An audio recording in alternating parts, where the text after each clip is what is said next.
Welcome, I'm Darren, and I'll be your guide today as I rank the 1995 basketball parallels. And I'm doing a full list of the worst to the best because there are 10 different sets that had parallels in 1995.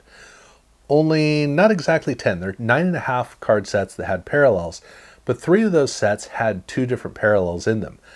So I could have kind of turned it into a list of 13 with 6 in one video and 7 in the other, but I thought that's kind of tedious, especially when you have 2 parallels that are basically the same parallel. There's just a little variation on it. So I instead decided to keep it just as the better of those 2 parallels, and then do a whole list of 10 where I start off with the worst, go through the 5 worst, and then segue into the 5 best. So that's how I'm doing this list. So I have, looking over all these designs, there is a decent amount of variety, but interestingly, there's no big wow factor in any of these parallels. And in fact, the 2 that I have at the top are almost kind of tenuous a little bit in terms of just how great they are. They very much feed into my particular appreciation of parallels. But there is enough interest that it is kind of fun. And I gotta say, I have a positive view of all of these except for the one worst. I'm not saying they're all good, I'm just saying that there's only one that I'm just not a fan of. And that one, what I consider to be the worst of all of the designs of 1995, is very obviously Fleer Ultra. The Ultra Gold Medallion cards are such a problematic portion of this year because the idea is way too simple. Replace the whole background of the card with gold foil, and that's basically it. It's boring. It's just plain boring, and it's overpowering. This is a parallel that I like collecting I liked collecting simply because I got it out of the way. It was kind of easy, and it felt like a great accomplishment because it seemed like a big undertaking. Not a pleasurable undertaking, just kind of like, I got to get it out of the way. Oh, good, it's done. That's the feeling I got when I completed both the basketball and the football parallels. So that's not a big mark in its favor. Yeah, I mean, there's really nothing else to say about it. So I'll move on to the second worst, which is Fleer Metal. And the Fleer Metal cards, this is a missed opportunity because it's a cool idea. Basically, you take the background of the card and you replace it with silver, basically a monotone background. And it could have worked a lot better over in football or in hockey, where I absolutely wish that they had done so, because in the case of football, they actually had a silver pair or a silver insert set that used those same designs with a complete silver background. And had that been done as a parallel, it would have been really cool. They just didn't bother to do it in football or in hockey, but in basketball they did. But they were using different patterns in basketball, and the problem is those patterns weren't really all that good because the idea is they just kind of did etched foil for the background, but it's not a good approach because Upper Deck 2 years before had done that in SP in football with the rookie cards. They looked really good. And then the next year in SP in baseball, they looked even better. But when Fleer made Metal, they didn't do anything with that kind of delicacy. And even with that, when you go over to the silver card, it's still changed a bit, and it's just, it's so bland. But they are an amazing complementary card. So that means that if you have one of the regular cards and one of the silver cards next to each other, they both look better. That's the thing I like about it, is that it raises, I won't say all boats, but it definitely makes the experience overall more interesting. So I like that about this card. Now at number 3, I've got a card that I wanted to have higher up on this list, but that's only because whenever I look at the Stadium Club retail parallel, I get optimistic because I am not a fan of the regular Stadium Club silver prism cards. It's a clunky design, and it's an overbearing effect. Whereas then when I look at the retail parallel, it's such a breath of fresh air. It's got a copper holofoil color to it, which is intriguing, but especially the smoothness of getting rid of the prism on it is such a benefit. And so I like it because it is better than the other. But better than the other, when the other is way down at the bottom, is not good. And so unfortunately, I had to acknowledge that this is really the third worst of all these designs.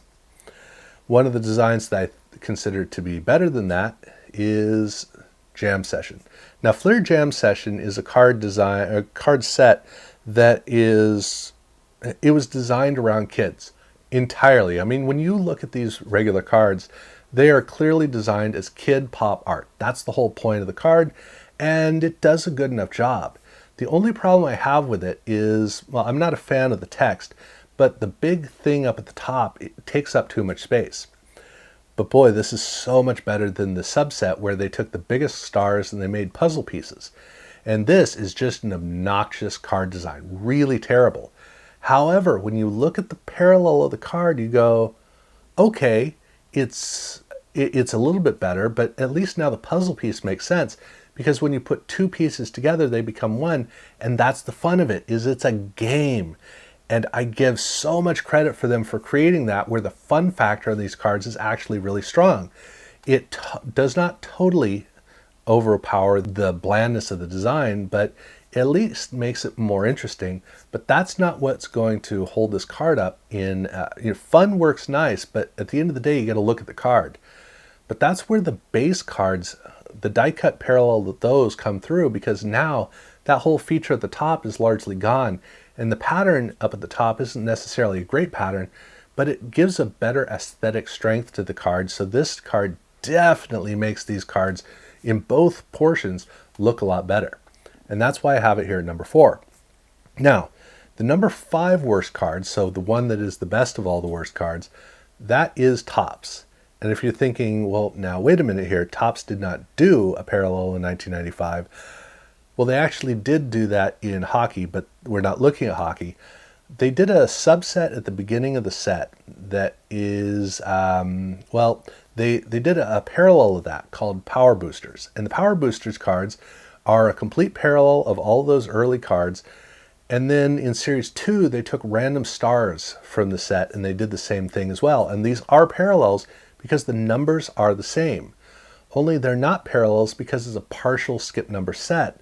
So it's more like the 1991 action-packed gold foil cards as opposed to an actual parallel. So it's a hybrid between the two, but I count it here because it is a direct parallel to how the card looks with that really interesting, not delicate and not alluring, but still interesting pattern behind the player, which makes the card, it helps the card to really be engaging. And so that's the reason that I have it here at number 5, is that it's a little bit much, but again, it's fun. Just like with what we saw with Jam Session, it is fun. So, that is certainly a plus. But in terms of overall aesthetics, none of those quite hold up. Whereas when I look at the top 5, I think they all do. And the first of those that I look at is Finest. The refractors for Finest are always a challenge for me. The reason I have a tough time with the refractors is they're all the same. They did it in 1993, amazing. They did it in 1994, still really good. They did it again in 1995, all right. I mean, it's still making the cards look better. They did it again in 1996. Come on, dude, seriously. It's repetitious. Yes, it looks nice. I admit that. But this is the most mechanical set where every year you just collect the finest cards, and there's nothing new. And if I'm going to see another set of cards come out, I want those cards to have something somewhat new, which is what all the rest of the parallels on this set do. They bring something different, something special. Maybe it's terrible like Ultra. Maybe it's actually pretty good like the die cuts with Jam Session. With the refractors, it's just a normal, yep, it looks good, but for me, it's a yawner. And I know that that's kind of unique because on the polls, everybody votes for, I don't say everybody, but most people voted for refractors every single time. And it's just, for me, it really is boring. It's just too much. It looks nice, and I'm glad they're doing it.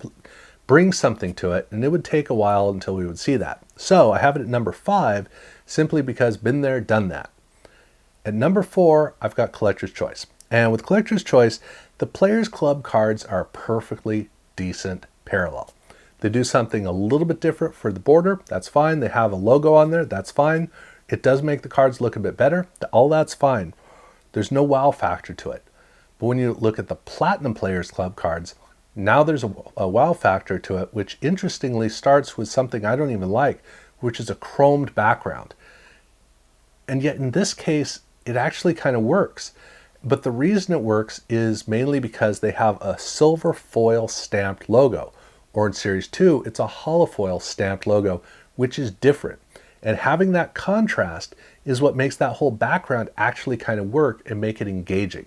It doesn't look aesthetically pleasing the way that the refractor cards do, but in this case, there's something interesting and fresh and new, which means as I go through, whenever I hit these cards, I go, oh, and that's cool, and then I move on in a very positive spirit.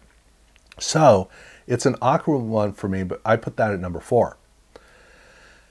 At number 3, I've got Skybox EX, Skybox EXL. Skybox EXL is a card where they have a design of a backdrop behind the player that's a cross between a pastel artist's pastiche and a stained glass window. And then it's matted by actual black matting. And the mat board is an interesting contrast, especially with the gold foil at the bottom. Great combination. I love these cards. They are some of my favorite cards ever. And then they have the parallel, which is where they take the black mat and they make it blue, which interestingly does not strengthen the card. It's very interesting because it looks different. And so because it looks different, it looks special. But it's not as good as the main card, which there's only one other case in this entire list where the parallel does not look better than the regular card, and that's Fleer Ultra. But unlike Ultra, this looks better in combination, which is actually like Fleer Metal. So when you put the two together, it raises all boats. Both of them look better. And it still looks better than even the refractors in Finest to me. So I think it's very comfortably at number 3. But at number 2, I shift over to something that is very much my kind of thing, which is Topps Gallery, the private issue cards. And the reason I say that is because they didn't do anything to change the card except they stamped that gold holofoil logo right on the card. And the holofoil logo is just enough of an accent to bring the rest of these amazing looking cards out. And that's the beauty of it. Throughout this card set, all of those little logos just make the card set that much better, and I absolutely love it. Now, this is not a new idea because Topps had done this in 1993 in Stadium Club, where they had the first day production cards where those plaques are just so amazing. I love the 1993 Stadium Club first day production plaques. Absolutely fantastic. Here they have a fancier version on a much better looking card. And so to me, I look at this and I go, that's perfect. You just put a little badge on it that grabs your attention and enunciates. It doesn't accent, but it enunciates the rest of the card. And it gives a perfect combination that I am all for. But number 1's not that far off because it's the Upper Deck Electric Court cards. And the silver cards are perfectly fine because you start off with what I consider one of the best card sets of all time, 1995 Upper Deck, especially in basketball. And you add just a little punch of a silver holofoil logo of the Electric Court design, which is kind of weird because it's like an electric bolt that is striking and electrocuting a basketball player or something. I don't know. Still, it's dynamic and it looks kind of cool. It is a little bit of a contrast, though, with the copper foil. But that's why I have as my number 1 the Electric Court Gold cards, because this replaces all of the foil on the card with a gold holofoil and makes these cards look so amazingly cool. Because again, the images are phenomenal in this card set. I absolutely love this parallel, which is one you might not have even collected because it was retail, it wasn't hobby. They look fantastic, but they also do what even Topps Gallery didn't do, which is that it's all about replacing all of the foil on the card so it all has that really cool special look and makes it look wildly different. For me, it's all about amazing looking cards that are improved by the effect. And that's why I have these two at the top of the list, mainly Gold Electric Court here as the number 1 of all the designs, because I mean, I hope that it's pretty obvious. But at any rate, that's my ranking of all of the 1995 basketball parallel designs. So yeah, feel free to let me know in the comments below if you feel that the list is not well ordered. I definitely would like to hear that. I think the list is already up for the worst, so you can look in the image poll for that. If you haven't subscribed already, please do so. Thank you very much for watching.